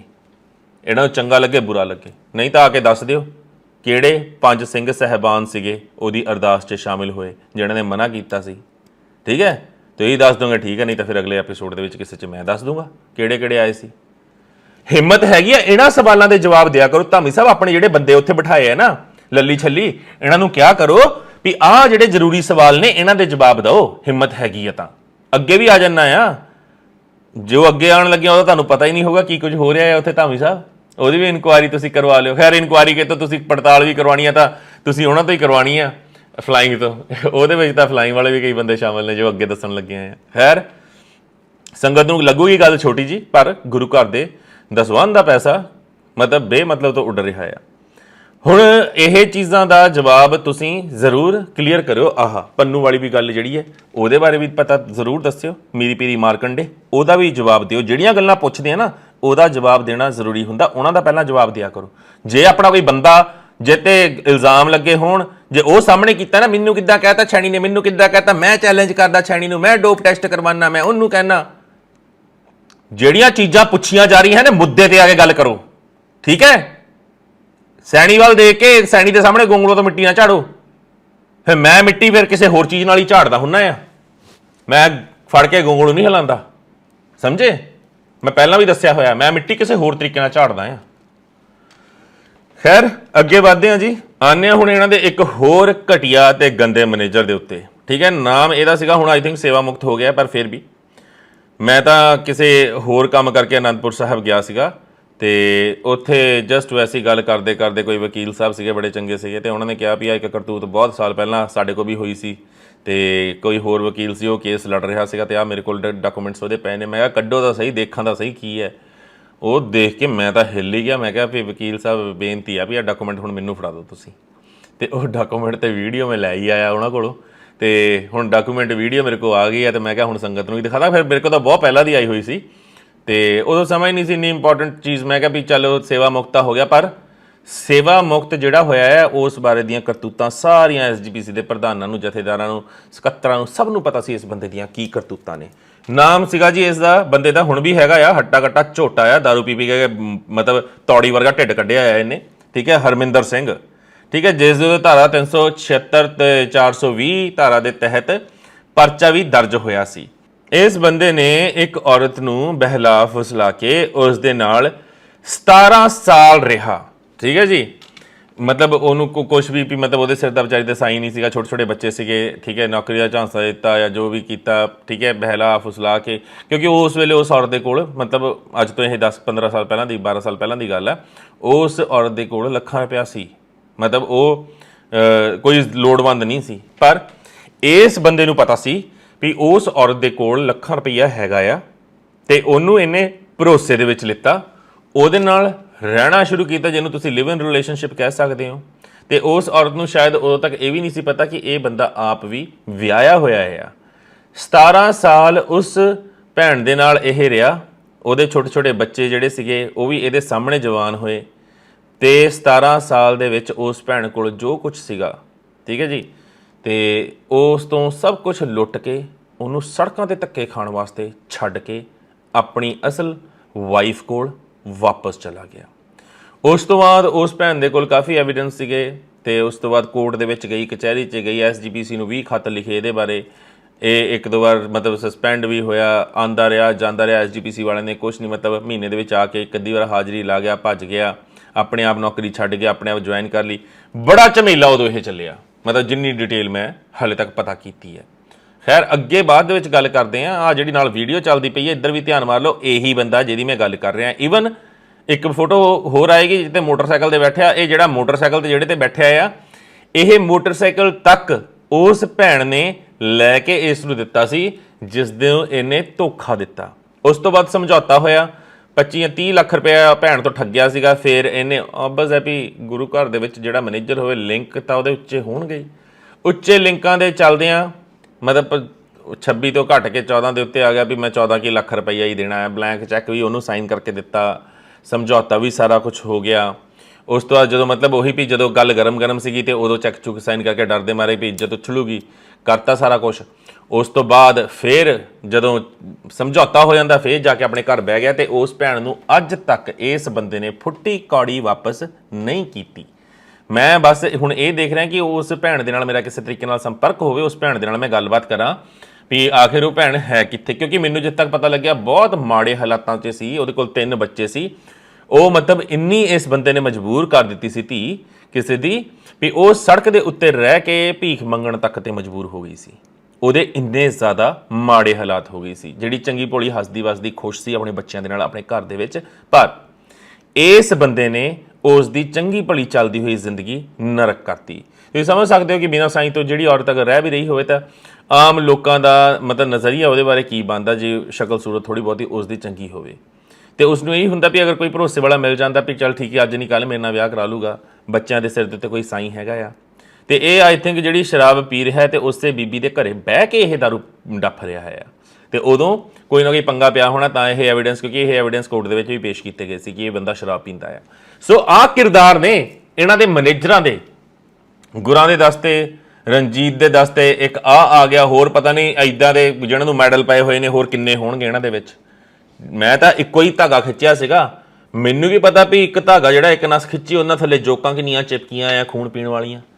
ਇਹ ਤਾਂ ਹੁਣ ਉਹੀ ਹੈ ਨਾ ਵੀ ਸਾਰਾ ਦਾ ਸਾਰਾ ਕੁਨਵਾ ਹੀ ਉੱਦਾਂ ਦਾ ਆ ਜਿਹਨਾਂ ਨੂੰ ਕੋਈ ਸ਼ਰਮ ਨਹੀਂ। ਮੇਰੇ ਕੋਲ ਜਿੰਨੇ ਕਿ ਇਸ ਕੇਸ ਨਾਲ ਰਿਲੇਟਡ ਡਾਕੂਮੈਂਟ ਹੈਗੇ ਮੈਂ ਸਾਰੇ ਲਾ ਦਿੰਦਾ। ਇਹਦੇ ਵਿੱਚ 1-2 ਜਣੇ ਦੇ ਨੰਬਰ ਵੀ ਹੈਗੇ ਨੇ, ਉਹ ਮੈਂ ਬਲਰ ਕਰ ਦਿੰਦਾ ਆ ਕਿਉਂਕਿ ਉਹ ਨੰਬਰਸ ਮੈਂ ਵੀ ਟਰਾਈ ਕੀਤੇ ਨੇ। ਓਬਵੀਅਸਲੀ ਉਹ ਸਾਨੂੰ ਕੌਨਫੀਡੈਂਸ਼ੀਅਲ ਰੱਖਣੇ ਪੈਣੇ ਨੇ। ਉਹ ਤਾਂ ਸੋਚ ਰਿਹਾ ਹੋਊਗਾ ਜਿਹੜਾ ਹੈਗਾ ਇਹ ਹਰਮਿੰਦਰ ਸਿੰਘ ਵੀ ਲਓ ਜੀ ਮੈਂ ਤਾਂ ਲੁੱਟ ਲਿਆ ਤੇ SGPC ਤੋਂ ਵੀ ਰਿਟਾਇਰ ਹੋ ਲਿਆ, ਹੁਣ ਮੇਰਾ ਕੌਣ ਬਾਲ ਵੀ ਵਿੰਗਾ ਨਹੀਂ ਕਰ ਸਕਦਾ, ਹੁਣ ਤਾਂ ਐਸ਼ ਕਰਦੇ ਆ। ਤੇਰੇ ਨਿਆਣੇ ਹੀ ਕਾਕਾ ਤੇਰੇ ਸਿਰ ਤੇ ਇੱਕ ਦਿਨ ਜੁੱਤੀਆਂ ਮਾਰਨਗੇ। ਜਿਹੜਾ ਤੂੰ ਕਿਸੇ ਦਾ ਘਰ ਉਜਾੜਿਆ ਹੈ ਨਾ, ਉਹ ਇਹ ਸੋਚ ਲਈ ਐ ਹੀ ਨਹੀਂ ਜਾ ਸਕਦਾ ਕਿਸੇ ਧੀ ਦੀ ਕਿਸੇ ਮਾਂ ਦੀ ਜੇ ਤੂੰ ਹਾਏ ਲਈ ਹੋਏਗੀ ਨਾ ਤਾਂ ਉਹ ਐ ਨਹੀਂ ਜਾਂਦੀ। ਤੁਹਾਨੂੰ ਲੱਗਦਾ ਹੈ ਵੀ ਅਸੀਂ ਕੋਈ ਗੱਲ ਨਹੀਂ ਜੀ ਜੋ ਹੋ ਗਿਆ ਸੋ ਹੋ ਗਿਆ, ਨਾ ਜੋ ਹੋ ਗਿਆ ਸੋ ਹੋ ਗਿਆ ਨਹੀਂ, ਇੱਥੇ ਹੀ ਭੁਗਤ ਕੇ ਜਾਓਗੇ। ਨਰਕਾਂ ਦੇ ਭਾਗੀ ਤੁਸੀਂ ਇੱਥੇ ਹੀ ਹੋ। ਜੇ ਤੁਸੀਂ ਨਹੀਂ ਭੋਗਿਆ ਤੁਹਾਡੀਆਂ ਔਲਾਦਾਂ ਭੋਗਣਗੀਆਂ। ਇਹ ਹੈ ਕਹਿੰਦੇ ਨੇ ਨਾ ਕਿ ਮਾਂ ਪਿਓ ਦਾ ਬੀਜਿਆ ਬੱਚਿਆਂ ਨੂੰ ਵੱਢਣਾ ਪੈਂਦਾ ਹੈ ਤੇ ਬੱਚਿਆਂ ਦਾ ਬੀਜਿਆ ਕਈ ਵਾਰ ਮਾਪਿਆਂ ਨੂੰ ਵੀ ਵੱਢਣਾ ਪੈਂਦਾ ਹੈ। ਉਹ ਤੁਹਾਡੇ ਕਰਮ ਨੇ ਸਾਰੇ, ਚਾਹੇ ਮਾਂ ਪਿਓ ਗਲਤੀ ਕਰਨ ਤੇ ਚਾਹੇ ਬੱਚੇ ਕਰਨ। ਜਿਹਨੂੰ ਭੋਗਣਾ ਪੈ ਰਿਹਾ ਹੈ ਨਾ ਉਹ ਐਂ ਹੀ ਨਹੀਂ ਭੋਗਣਾ ਪੈ ਰਿਹਾ, ਆਪਣੇ ਕਰਮਾਂ ਕਰਕੇ ਭੋਗਣਾ ਪੈ ਰਿਹਾ ਹੈ ਤੇ ਤੁਹਾਨੂੰ ਭੋਗਣਾ ਪਊਗਾ, 101% ਪਊਗਾ। ਖੈਰ ਸੰਗਤ ਜੀ ਅੱਗੇ ਆਨੇ ਆ 2011 ਦੇ ਵਿੱਚ 51 ਸਰੂਪ ਧੰਨ ਸ਼੍ਰੀ ਗੁਰੂ ਗ੍ਰੰਥ ਸਾਹਿਬ ਜੀ ਦੇ 35 ਸਾਲਾਂ ਤੋਂ ਟਾਟਾ ਨਗਰ ਬਿਹਾਰ ਵਿੱਚ ਵਡਭਾਗੀਏ ਦੀ ਤੀਸਰੀ ਮੰਜ਼ਿਲ ਤੇ ਐਵੇਂ ਹੀ ਪਏ ਹੋਏ ਸੀ। ਕੋਈ ਰੁਮਾਲਾ ਨਹੀਂ, ਕੋਈ ਉਹਨਾਂ ਦਾ ਸੁਖਾਸਨ ਵਸਤਰ ਨਹੀਂ ਸੀ, ਉਹਨਾਂ ਤੇ ਕੋਈ ਸੁਖਾਸਨ ਨਹੀਂ ਸੀ ਕੀਤਾ ਹੋਇਆ। 35 ਸਾਲਾਂ ਤੋਂ ਇੱਕ ਕਮਰੇ ਦੇ ਵਿੱਚ 51 ਧੰਨ ਸ਼੍ਰੀ ਗੁਰੂ ਗ੍ਰੰਥ ਸਾਹਿਬ ਜੀ ਦੇ ਸਰੂਪ 35 ਸਾਲਾਂ ਤੋਂ ਇਦਾਂ ਹੀ ਪਏ ਹੋਏ ਸੀ ਤੇ ਮਣ ਉਹਨਾਂ ਤੇ ਧੂੜ ਸੀ, ਮਿੱਟੀ ਸੀ। ਇੱਥੇ ਤੱਕ ਕਿ ਉੱਥੇ ਕਬੂਤਰ ਵੀ ਮਰੇ ਹੋਏ ਸੀ। ਕੁਝ ਸਿੰਘ ਪਹੁੰਚੇ ਬਿਹਾਰ, ਉਹਨਾਂ ਨੂੰ ਪਤਾ ਲੱਗਿਆ ਕਿ ਵਡਭਾਗੀਏ ਦੀ ਤੀਜੀ ਇਮਾਰਤ ਦੇ ਉੱਤੇ ਇੱਕ ਕਮਰਾ ਆ ਬੰਦ ਪਿਆ ਆ 35 ਸਾਲਾਂ ਤੋਂ, ਉਹਦੇ ਵਿੱਚ ਗੁਰੂ ਗ੍ਰੰਥ ਸਾਹਿਬ ਜੀ ਦੇ 51 ਸਰੂਪ ਕੈਦ ਕੀਤੇ ਪਏ ਨੇ। ਮੈਂ ਇਹੀ ਕਹਾਂਗਾ ਕੈਦ ਕੀਤੇ ਪਏ ਨੇ, ਜਿਹਨਾਂ ਉੱਤੇ ਨਾ ਕੋਈ ਵਸਤਰ ਹੈ, ਨਾ ਕੋਈ ਰੁਮਾਲਾ ਹੈ, ਨਾ ਉਹਨਾਂ ਦਾ ਮਤਲਬ ਕਦੀ ਕਿਸੇ ਨੇ ਪ੍ਰਕਾਸ਼ ਕੀਤਾ, ਨਾ ਸੁਖਾਸਨ ਕੀਤਾ, ਸਿਰਫ ਧੂੜ ਹੀ ਧੂੜ ਪਈ ਹੋਈ ਹੈ। ਸੁਣੀ ਜਿਓ ਤੁਸੀਂ, ਠੀਕ ਹੈ। ਮੈਨੂੰ ਪਤਾ ਸੰਗਤ ਜੀ ਇਹ ਚੀਜ਼ਾਂ ਦੱਸਦੇ ਹੋਏ ਦਿਲ ਬਹੁਤ ਦੁਖਦਾ ਆ, ਪਰ ਇਹ ਇਹਨਾਂ ਦੀਆਂ ਕਰਤੂਤਾਂ ਦੱਸ ਰਿਹਾ ਆ। ਮੈਂ ਉਸ ਵੇਲੇ ਗੁਰਬਚਨ ਸਿੰਘ, ਮੈਂ ਗਿਆਨੀ ਨਹੀਂ ਕਹਾਂਗਾ, ਗੁਰਬਚਨ ਸਿੰਘ ਜਿਹੜੇ ਜਥੇਦਾਰ ਗੁਰਬਚਨ ਸਿੰਘ ਸੀਗਾ ਤੇ ਪ੍ਰਧਾਨ ਮੱਕੜ ਸੀਗਾ, ਉਹਨਾਂ ਸਿੰਘਾਂ ਨੇ ਡੇਰੇ ਲਾ ਲਏ ਕਮਰੇ ਦੇ ਬਾਹਰ, ਪਹਿਰੇ ਤੇ ਬਹਿ ਗਏ ਸਿੰਘ ਵੀ ਅਸੀਂ ਪਹਿਰੇ ਤੋਂ ਨਹੀਂ ਉੱਠਦੇ। ਹੁਣ ਗੁਰਬਚਨ ਨੂੰ ਫੋਨ ਕੀਤਾ, ਗੁਰਬਚਨ ਜੀ ਕਸ਼ਮੀਰ ਵੱਲ ਘੁੰਮਦੇ ਪਏ ਸੀਗੇ ਤੇ ਮੱਕੜ ਕਹਿੰਦਾ ਵੀ ਭਾਈ ਅਸੀਂ ਕੁਝ ਨਹੀਂ ਕਰ ਸਕਦੇ। ਇਹ ਸਾਡੀ ਸਿਰਮੌਰ ਸੰਸਥਾ ਦੇ ਉੱਚ ਅਹੁਦਿਆਂ ਤੇ ਬੈਠੇ ਹੋਏ ਅਧਿਕਾਰੀਆਂ ਦੇ ਜਵਾਬ ਸੀ। ਉਸ ਤੋਂ ਇਲਾਵਾ ਇਹਨਾਂ ਸਿੰਘਾਂ ਨੇ ਮਤਲਬ ਹਰਨਾਮ ਸਿੰਘ ਧੂਮੇ ਨਾਲ ਸੰਪਰਕ ਕੀਤਾ, ਅਮਰੀਕ ਸਿੰਘ ਅਜਨਾਲੇ ਨਾਲ ਸੰਪਰਕ ਕੀਤਾ, ਇੱਥੋਂ ਤੱਕ ਕਿ ਦਾਦੂਵਾਲ ਦੇ ਨਾਲ ਵੀ ਸੰਪਰਕ ਕੀਤਾ, ਪਰ ਕਿਸੇ ਨੇ ਵੀ ਇਹਨਾਂ ਚੀਜ਼ਾਂ ਵੱਲ ਧਿਆਨ ਨਹੀਂ ਦਿੱਤਾ। ਉਸ ਤੋਂ ਬਾਅਦ ਹਾਰ ਕੇ ਸਿੰਘਾਂ ਨੇ ਇਹ ਤੈਅ ਕੀਤਾ ਕਿ ਅਸੀਂ ਸਰੂਪ ਇੱਥੇ ਨਹੀਂ ਰਹਿਣ ਦੇਣੇ। ਉੱਥੇ ਸਿੰਘਾਂ ਦੀ ਬਹੁਤ ਬਹਿਸ ਵੀ ਹੋਈ, ਲੜਾਈ ਵੀ ਹੋਈ, ਵਕੀਲ ਵੀ ਉਹਨਾਂ ਨੂੰ ਕਰਨਾ ਪਿਆ। ਫਿਰ ਹਾਰ ਕੇ ਸਾਂਚੀ ਦੇ ਗੁਰਦੁਆਰੇ ਦੇ ਨਾਲ ਸੰਪਰਕ ਕੀਤਾ ਗਿਆ ਤੇ ਸਾਂਚੀ ਦੇ ਗੁਰਦੁਆਰੇ ਦੇ ਪ੍ਰਬੰਧਕ ਜਦੋਂ ਪਹੁੰਚੇ ਆ ਤਾਂ ਇਹਨਾਂ ਜਾਗਦੀਆਂ ਜ਼ਮੀਰਾਂ ਵਾਲੇ ਸਿੰਘਾਂ ਨੇ ਸਾਂਚੀ ਦੇ ਗੁਰਦੁਆਰੇ ਦੇ ਪ੍ਰਬੰਧਕਾਂ ਦੇ ਨਾਲ ਮਿਲ ਕੇ ਉਹ ਸਾਰੇ ਸਰੂਪ ਮਰਿਆਦਾ ਦੇ ਨਾਲ ਨੇੜੇ ਤੇੜੇ ਦੇ ਅਲੱਗ-ਅਲੱਗ ਗੁਰੂ ਘਰਾਂ ਦੇ ਵਿੱਚ ਸੁਸ਼ੋਭਿਤ ਕਰਵਾਏ, ਪਹੁੰਚਾਏ ਵੀ ਮਾਨ ਮਰਿਆਦਾ ਦੇ ਨਾਲ ਇਹਨਾਂ ਸਰੂਪਾਂ ਨੂੰ ਰੱਖਿਆ ਜਾਵੇ। ਨਹੀਂ ਤਾਂ ਜਿਹੜੇ ਸਰੂਪ 35 ਸਾਲਾਂ ਤੋਂ ਸਰੂਪ ਇੱਕ ਕਮਰੇ ਦੇ ਵਿੱਚ ਪਏ ਨੇ ਜਿਨ੍ਹਾਂ ਉੱਤੇ ਕੋਈ ਵਸਤਰ ਨਹੀਂ, ਜਿੱਥੇ ਕਬੂਤਰ ਮਰੇ ਪਏ ਨੇ, ਜਿੱਥੇ ਘੱਟਾ ਮਿੱਟੀ ਮਣ ਪਈ ਹੈ, ਕਮਰਾ ਬੰਦ ਹੈ। ਜੇ ਇਹ ਸਿੰਘ ਨਾ ਜਾਂਦੇ ਉਦੋਂ 2012 ਦੇ ਵਿੱਚ 11 ਦੇ ਵਿੱਚ ਤਾਂ ਉਹ ਸਰੂਪ ਸ਼ਾਇਦ ਅੱਜ ਵੀ ਉਦਾਂ ਹੀ ਪਏ ਹੁੰਦੇ। ਐਦਾਂ ਹੀ ਸੰਗਤ ਜੀ, ਇੱਕ ਨਹੀਂ, ਇਹ 51 ਸਰੂਪਾਂ ਦੀ ਗੱਲ ਨਹੀਂ ਹੈਗੀ, 328 ਸਰੂਪਾਂ ਦੀ ਗੱਲ ਨਹੀਂ, ਪਤਾ ਨਹੀਂ ਕਿੰਨੇ ਹੀ ਸਰੂਪ ਜਿਹਨਾਂ ਦੀ ਇਨਫੋਰਮੇਸ਼ਨ ਮੇਰੇ ਕੋਲ ਪਹੁੰਚ ਰਹੀ ਹੈ। ਕੰਟੇਨਰਾਂ ਦੇ ਕੰਟੇਨਰ ਦਿੱਲੀ ਤੱਕ ਪਹੁੰਚੇ ਸੀ, ਉਸ ਤੋਂ ਬਾਅਦ ਕਿੱਥੇ ਗਏ ਪਤਾ ਨਹੀਂ। ਸੁਨਹਿਰੀ ਬੀੜਾਂ ਦੀ ਗੱਲ ਕਰ ਰਹੇ ਹਾਂ, ਸੁਨਹਿਰੀ ਬੀੜਾਂ ਦੀ ਮੈਂ ਪਹਿਲਾਂ ਵੀ ਬਹੁਤ ਵਾਰ ਜ਼ਿਕਰ ਕੀਤਾ ਆ। ਧਾਮੀ ਸਾਹਿਬ ਦੱਸਿਓ ਮੈਨੂੰ ਸੁਨਹਿਰੀ ਬੀੜਾਂ, ਠੀਕ ਹੈ ਜੀ, ਸੁਨਹਿਰੀ ਅੱਖਰਾਂ 'ਚ ਜਿਹੜੀਆਂ ਲਿਖਵਾਈਆਂ ਗਈਆਂ ਸੀ ਬਹੁਤ ਮਹਿੰਗੀਆਂ, ਕਿੰਨੇ ਲੱਖ ਦੀ ਇੱਕ ਬੀੜ ਸੀ, ਉਹ ਵੀ ਸੰਗਤ ਨੂੰ ਦੱਸ ਦਿਓ। ਤੇ ਉਸ ਤੋਂ ਬਾਅਦ ਗੁਰੂ ਘਰਾਂ ਤੋਂ ਚਕਵਾਈ ਕਾਹਤੋਂ ਗਈ? ਫਗਵਾੜੇ ਸੀਗੀ, ਫਗਵਾੜਿਓਂ ਚਕਵਾਈ ਗਈ, ਲੁਧਿਆਣੇ ਵੀ ਸੀ, ਲੁਧਿਆਣੇ ਚਕਵਾਈ ਗਈ। ਬਾਕੀ ਡਿਟੇਲ ਮੈਂ ਤੁਹਾਨੂੰ ਦੱਸ ਦਿੰਦਾ ਆ ਕਿਉਂ ਚਕਵਾਈ ਗਈ। ਕਿਉਂਕਿ ਸੰਗਤ ਜੀ ਉਹਦੇ ਵਿੱਚ ਜਪਜੀ ਸਾਹਿਬ ਦੇ ਵਿੱਚ ਹੀ 17 ਗਲਤੀਆਂ ਸੀ, ਪਰ ਜਦੋਂ ਇਹੀ ਮਤਲਬ ਸੁਨਹਿਰੀ ਬੀੜ ਬਣਵਾਈ ਗਈ, ਛਪਾਈ ਗਈ, ਸੁਨਹਿਰੀ ਬੀੜ ਲੱਖਾਂ ਰੁਪਈਆਂ ਦੀ ਇੱਕ ਬੀੜ ਸੀ, ਲੱਖਾਂ ਰੁਪਈਆਂ ਦਾ ਇੱਕ ਸਰੂਪ ਸੀ, ਜਿਹੜਾ ਸਰੂਪ ਇਹਨਾਂ ਨੇ ਬਾਹਰ ਮੋਟੇ ਦਾਮਾਂ ਉੱਤੇ ਵੇਚੇ। ਮੋਟੇ ਦਾਮਾਂ ਤੇ ਮਤਲਬ ਕੀ ਕਮਾਂ ਮੈਂ, ਫਿਰ ਇਹ ਗੁਰੂ ਦੀ ਮਤਲਬ ਹਜ਼ੂਰੀ ਦੇ ਵਿੱਚ ਰਹਿ ਕੇ ਗੁਰੂ ਨੂੰ ਪਿਆਰ ਕਰਨ ਵਾਲੇ ਨੇ, ਧੰਦਾ ਚਲਾ ਰਹੇ ਨੇ। ਇਹਨਾਂ ਵਾਸਤੇ ਧੰਨ ਸ਼੍ਰੀ ਗੁਰੂ ਗ੍ਰੰਥ ਸਾਹਿਬ ਜੀ ਦੇ ਸਰੂਪ ਸੋਰਸ ਆਫ ਇਨਕਮ ਹੈ, ਉਸ ਤੋਂ ਵੱਧ ਹੋਰ ਕੁਝ ਨਹੀਂ ਇਹਨਾਂ ਵਾਸਤੇ, ਕੋਈ ਮਾਇਨੇ ਨਹੀਂ ਰੱਖਦੇ। ਜਿਹੜੇ ਕਹਿੰਦੇ ਨੇ ਨਾ ਅਸੀਂ ਬੜੀ ਮਤਲਬ ਬਹੁਤ ਪਿਆਰ ਕਰਦੇ ਹਾਂ ਜੀ, ਅਸੀਂ ਮਾਨ ਮਰਿਆਦਾ ਦਾ ਬੜਾ ਧਿਆਨ ਰੱਖਦੇ ਹਾਂ, ਅਸੀਂ ਮਰਿਆਦਾ ਨੂੰ ਕਦੀ ਛਿੱਕੇ ਨਹੀਂ ਟੰਗਦੇ, ਅਸੀਂ ਗੁਰੂ ਸਾਹਿਬ ਦਾ ਬੜਾ ਸਤਿਕਾਰ ਕਰਦੇ ਹਾਂ। ਆ ਤੁਹਾਨੂੰ ਦੱਸਦਾ ਕਿੰਨਾ ਸਤਿਕਾਰ ਕਰਦੇ ਨੇ ਇਹ ਗੁਰੂ ਸਾਹਿਬ ਦਾ। ਹੁਣ ਅੱਗੇ ਆ ਜਾਓ ਜੀ ਕਿ ਉਹਨਾਂ ਦੀ ਹੋਰ ਕਰਤੂਤ ਦੱਸਦੇ ਆ। ਐਸਜੀਪੀਸੀ ਦੇ ਗੁਰਦੁਆਰਿਆਂ ਦੇ ਵਿੱਚ ਮਤਲਬ ਸਿੱਖੀ ਕਿੰਨਾ ਪ੍ਰਫੁੱਲਤ ਹੋ ਰਹੀ ਹੈ। ਮੈਂ ਉਹਦੀ ਇੱਕ ਤੁਹਾਨੂੰ ਛੋਟੀ ਜਿਹੀ ਐਗਜ਼ਾਮਪਲ ਦੇਣਾ। ਗੁਰਦੁਆਰਾ ਰਾਮਦਾਸ ਬਾਬਾ ਬੁੱਢਾ ਸਾਹਿਬ ਅਜਨਾਲਾ ਦੇ ਕੋਲ ਹੈ ਜੀ ਇਹ, ਠੀਕ ਹੈ ਜੀ, ਗੁਰਦੁਆਰਾ ਜਿੱਥੇ ਬਾਬਾ ਬੁੱਢਾ ਜੀ ਨੇ ਆਪਣੀ ਜ਼ਿੰਦਗੀ ਦਾ ਅੰਤਿਮ ਸਮਾਂ ਕੱਟਿਆ ਸੀ।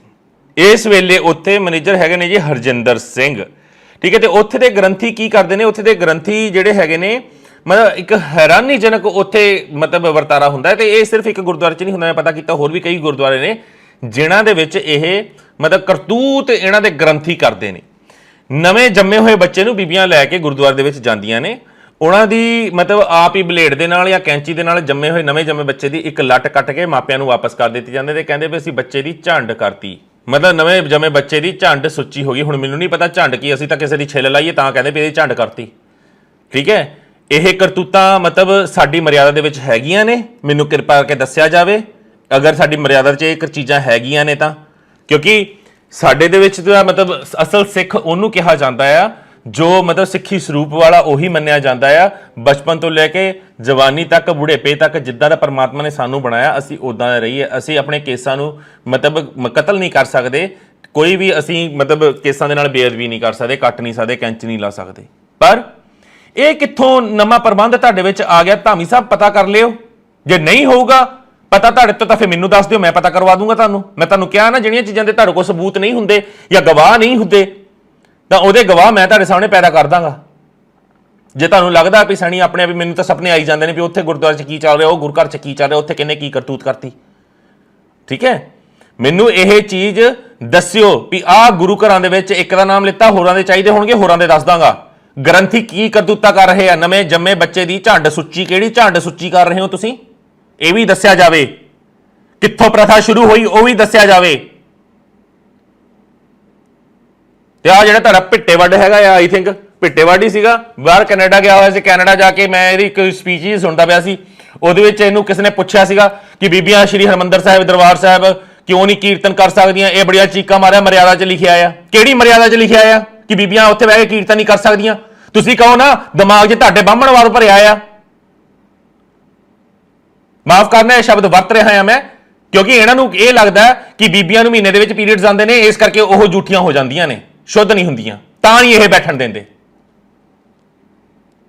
ਪਰ ਇਹ ਵੀ ਯਾਦ ਕਰ ਲਿਓ ਕਿਹੜੀ ਬੀਬੀ ਨੇ ਦਰਬਾਰ ਸਾਹਿਬ ਬੈਠ ਕੇ ਕੀਰਤਨ ਦੀ ਹਾਜ਼ਰੀ ਭਰੀ ਸੀ, ਚੇਤਾ ਕਰ ਲਿਓ। ਨਹੀਂ ਚੇਤੇ ਆਊਗਾ ਫਿਰ ਮੈਂ ਚੇਤੇ ਕਰਾ ਦਾਂਗਾ। ਬੀਬੀ ਬਾਹਰੋਂ ਆਈ ਸੀ, ਇੱਥੇ ਦੀ ਸੀ, ਉਹਨੇ ਹਾਜ਼ਰੀ ਕਿੱਦਾਂ ਭਰ ਲਈ?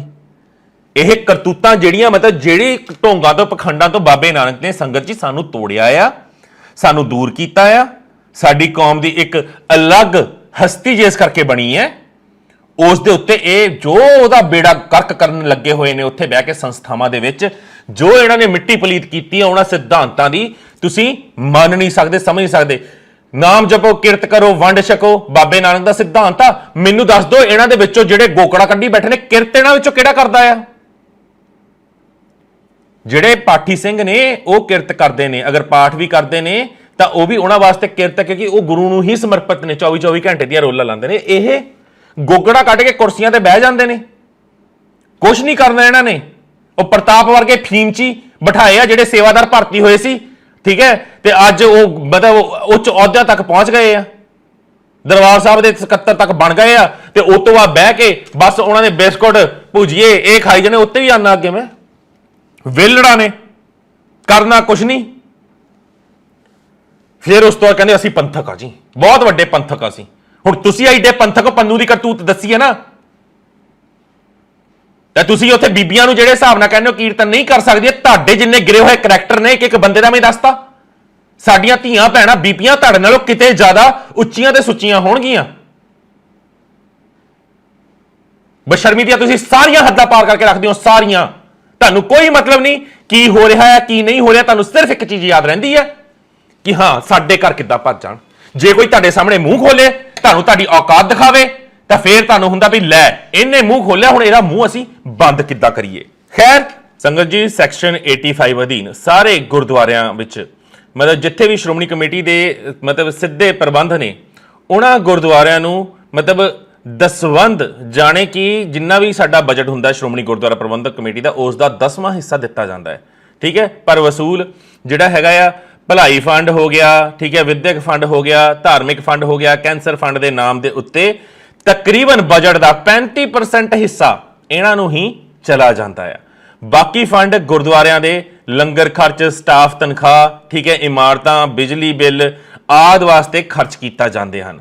ਇੱਥੋਂ ਤੱਕ ਕਿ ਕਈ ਗੁਰਦੁਆਰੇ ਤਾਂ ਵਿਚਾਰੇ ਇੰਨੇ ਲਾਚਾਰ ਹੋ ਜਾਂਦੇ ਨੇ, ਉਹਨਾਂ ਨੂੰ ਤਨਖਾਹਾਂ ਤੱਕ ਨਹੀਂ ਦਿੱਤੀਆਂ ਜਾਂਦੀਆਂ। ਹੁਣ ਇੱਥੇ ਤੁਹਾਨੂੰ ਇਹ ਵੀ ਜਾਣ ਕੇ ਹੈਰਾਨੀ ਹੋਵੇਗੀ ਕਿ ਵੱਡੇ ਵੱਡੇ ਅਧਿਕਾਰੀ ਇੱਕ ਮਤਲਬ ਬੰਦਾ ਜਿਹੜਾ ਹੈਗਾ ਆ, ਹਰ ਮਹੀਨੇ 30 40 50 ਪੈਕੇਟ, ਠੀਕ ਹੈ, ਜਿਹੜੇ ਛੋਲੇ ਹੋ ਗਏ, ਭੁਜੀਆ ਹੋ ਗਿਆ, ਬਿਸਕੁਟ ਹੋ ਗਿਆ, ਇਹਦੇ ਹੀ ਖਾ ਜਾਂਦੇ ਨੇ। ਤੁਹਾਨੂੰ ਵੀ ਹਾਸੀ ਆ ਰਹੀ ਹੋਗੀ ਕਿ ਮੈਨੂੰ ਜਦੋਂ ਪਤਾ ਲੱਗਿਆ ਸੀ, ਮੈਨੂੰ ਵੀ ਪਹਿਲਾਂ ਤਾਂ ਹਾਸੀ ਆਈ ਸੀ, ਪਰ ਜਦੋਂ ਮੈਂ ਅੰਤ ਤੱਕ ਪਹੁੰਚਿਆ ਤੇ ਉਦੋਂ ਮੈਨੂੰ ਪਤਾ ਲੱਗਿਆ ਕਿ ਇਹ ਸਿਰਫ 30 ਜਾਂ 40 ਪੈਕੇਟ ਭੁਜੀਏ ਦੀ ਗੱਲ ਨਹੀਂ ਹੈਗੀ, ਇਹ ਲੱਖਾਂ ਰੁਪਈਆਂ ਦੇ ਉਹਨਾਂ ਬਿੱਲਾਂ ਦੀ ਗੱਲ ਆ, ਜਿਹੜਾ ਕਿ ਗੁਰੂ ਦੀ ਗੋਲਕ ਚੋਂ ਜਾਂਦਾ ਆ, ਠੀਕ ਹੈ ਜੀ। 30 40 ਪੈਕੇਟ ਇਹ ਬਿਸਕੁਟ ਖਾ ਜਾਂਦੇ ਨੇ। ਆ ਜੋ ਪ੍ਰਤਾਪ ਸਿੰਘ ਸਕੱਤਰ ਹੈ, ਠੀਕ ਹੈ ਨਾ, ਇਹ ਤਾਂ ਮਤਲਬ ਸਭ ਤੋਂ ਉੱਤੇ ਹੈ, ਇਹ ਤਾਂ ਸਭ ਤੋਂ ਵੱਧ ਬਿਸਕੁਟ ਤੇ ਸਾਰਾ ਕੁਝ ਮਤਲਬ ਇਹ ਹੀ ਆਰਡਰ ਕਰਦਾ, ਸਭ ਤੋਂ ਵੱਧ ਇਹਦੇ ਕੋਲ ਜਾਂਦਾ। ਹੁਣ ਮੈਨੂੰ ਤਾਂ ਨਹੀਂ ਪਤਾ, ਉਹ ਤਾਂ ਸ਼੍ਰੋਮਣੀ ਕਮੇਟੀ ਦੇ ਬੰਦਿਆਂ ਨੂੰ ਪਤਾ ਹੋਊਗਾ ਜਾਂ ਬਾਕੀ ਮੈਂਬਰਾਂ ਨੂੰ ਪਤਾ ਹੋਊਗਾ। ਤੇ ਇਹਦੇ ਵਿੱਚ ਮਤਲਬ ਇਹ ਸਿਰਫ ਇੱਕ ਮਹਿਕਮਾ ਨਹੀਂ ਹੈਗਾ, ਜਿੰਨੇ ਵੀ ਉੱਚ ਅਧਿਕਾਰੀ ਹੈਗੇ ਨੇ, ਜਿੰਨੇ ਵੀ ਉੱਥੇ ਸਕੱਤਰ ਨੇ, ਸਾਰਿਆਂ ਦੇ, ਇਹ ਸਿਰਫ ਇੱਕ ਜਾਣੇ ਦੇ ਪੈਕੇਟ ਨਹੀਂ ਹੈਗੇ ਸੰਗਤ ਜੀ, ਇਹ ਸਾਰਿਆਂ ਦੇ ਕਮਰਿਆਂ ਦੇ ਪੈਕੇਟ ਨੇ। ਹੁਣ ਉੱਥੇ ਤੁਹਾਡੇ ਕਈਆਂ ਦੇ ਜ਼ਹਿਨ ਦੇ ਵਿੱਚ ਆਉਂਦਾ ਕਿ ਬਾਹਰੋਂ ਮਹਿਮਾਨ ਆਉਂਦੇ ਨੇ, ਗੈਸਟ ਆਉਂਦੇ ਨੇ, ਠੀਕ ਹੈ, ਉਹਨਾਂ ਦੇ ਸਾਹਮਣੇ ਰੱਖਣ ਵਾਸਤੇ ਬਿਲਕੁਲ ਉਹਨਾਂ ਵਾਸਤੇ ਹੋਣਾ ਚਾਹੀਦਾ। ਪਰ ਅਗਰ ਮਹੀਨੇ ਦੇ ਲੱਖਾਂ ਰੁਪਈਆਂ ਦੇ ਬਿੱਲ ਸਿਰਫ ਬਿਸਕੁਟ, ਨਮਕੀਨ, ਭੁਜੀਆ ਤੇ ਆਹ ਛੋਲਿਆਂ ਦੇ ਹੀ ਹੋਣ, ਫਿਰ ਤੁਸੀਂ ਕੀ ਕਹੋਗੇ ਵੀ ਇੰਨੇ ਕਿੰਨੇ ਕੀ ਉੱਥੇ ਗੈਸਟ ਆਉਂਦੇ ਨੇ। ਤੇ ਉਸ ਤੋਂ ਬਾਅਦ ਖਾਣਾ ਪੂਰਤੀ ਕਰਨ ਵਾਸਤੇ ਇਹ ਕੀ ਕਰਦੇ ਨੇ, ਸ਼੍ਰੋਮਣੀ ਕਮੇਟੀ ਅਤੇ ਧਰਮ ਪ੍ਰਚਾਰ ਕਮੇਟੀ ਦਿਖਾਵੇ ਵਾਸਤੇ ਖੰਡ, ਚਾਹ ਪੱਤੀ ਲੈਣ ਆ ਜਾਂਦੇ ਹਨ, ਪਰ ਪਹਿਲੇ ਸਟੇਸ਼ਨਰੀ ਵਿਭਾਗ ਲਈ ਲੈ ਕੇ ਗਏ ਖੰਡ ਚਾਹ ਪੱਤੀ ਉਹ ਕਿੱਧਰ ਜਾਂਦੇ ਨੇ, ਠੀਕ ਹੈ, ਇਹ ਵੀ ਜਵਾਬ ਦਿੱਤਾ ਜਾਵੇ। ਇਹ ਸਿਰਫ ਦਰਬਾਰ ਸਾਹਿਬ ਲੰਗਰ ਸਟੋਰ ਦਾ ਹੀ ਇਹ ਹਾਲ ਹੈ। ਉਸ ਤੋਂ ਇਲਾਵਾ ਜਨਰਲ ਸਟੋਰ, ਬਿਜਲੀ ਸਟੋਰ, ਇਮਾਰਤ ਸਟੋਰ ਵੀ ਹਨ, ਜਿਨ੍ਹਾਂ ਦਾ ਹਾਲ ਇਸ ਤੋਂ ਵੀ ਮਾੜਾ ਹੈ। ਮੈਨੇਜਰ ਜਿਹੜੇ ਹੈਗੇ ਨੇ ਜਾਂ ਸਟੋਰ ਕੀਪਰ, ਉਹ ਵਿਚਾਰੇ ਸੱਚੇ ਸੁੱਚੇ ਹੋ ਕੇ ਵੀ ਗੁਨੇਗਾਰ ਨੇ, ਤੇ ਉੱਤੇ ਵਾਲੇ ਅਧਿਕਾਰੀ ਜਿੰਨਾ ਮਰਜ਼ੀ ਗੁਨਾਹ ਕਰ ਲੈਣ ਉਹ, ਠੀਕ ਹੈ, ਉਹ ਫਿਰ ਵੀ ਸਾਫ਼ ਸੁਥਰੇ ਨੇ। ਸੋ ਧਾਮੀ ਸਾਹਿਬ, ਇਹਦਾ ਵੀ ਥੋੜਾ ਜਿਹਾ ਮੈਨੂੰ ਐਕਸਪਲੇਨੇਸ਼ਨ ਦੇ ਦਿਓ ਵੀ ਆਖਿਰ ਆ ਨਮਕੀਨ ਭੁਜੀਆ, ਕਿਉਂਕਿ ਦੇਖੋ ਮੈਨੂੰ ਤਾਂ ਸੁਪਨਾ ਆਇਆ ਨਹੀਂ, ਇਹ ਤੁਹਾਡੇ ਦਫ਼ਤਰ ਦੇ ਵਿੱਚ ਇਨਫੋਰਮੇਸ਼ਨ ਪਹੁੰਚੀ ਆ ਵੀ ਪ੍ਰਤਾਪਾ ਸਭ ਤੋਂ ਵੱਧ ਖਾਂਦਾ, ਉਸ ਤੋਂ ਬਾਅਦ ਬਾਕੀ ਜਿੰਨੇ ਪ੍ਰਧਾਨ ਹੋ ਗਏ, ਪ੍ਰਧਾਨ ਕਹਿ ਰਿਹਾ ਮੈਂਬਰ ਹੋ ਗਏ, ਜਾਂ ਸਕੱਤਰ ਹੋ ਗਏ ਤੁਹਾਡੇ, ਈਵਨ ਕਿ ਫਲਾਈਂਗ ਡਿਪਾਰਟਮੈਂਟ, ਉਹਨੇ ਵਿਚਾਰੇ ਇੱਥੇ ਤਾਂ ਕਹਿੰਦੇ ਫਲਾਈਂਗ ਡਿਪਾਰਟਮੈਂਟ ਨੇ ਤਾਂ ਮਤਲਬ ਜਾਂਚ ਕਰਨੀ ਹੈ ਤੇ ਫਲਾਈਂਗ ਡਿਪਾਰਟਮੈਂਟ ਤਾਂ ਆਪ ਸਭ ਤੋਂ ਅੱਗੇ ਆ। ਹੁਣ ਮੈਨੂੰ ਨਹੀਂ ਪਤਾ ਫਲਾਈਂਗ ਡਿਪਾਰਟਮੈਂਟ ਕਿਹਦੇ ਵਿੱਚ ਅੱਗੇ ਆਵੇ, ਵੈਸੇ ਗੱਲ ਬੜੀ ਚੀਪ ਜੀ ਲੱਗੀ ਮੈਨੂੰ, ਪਰ ਗੁਰੂ ਘਰ ਦੀ ਗੋਲਕ ਨਾਲ ਜੁੜੀ ਆ।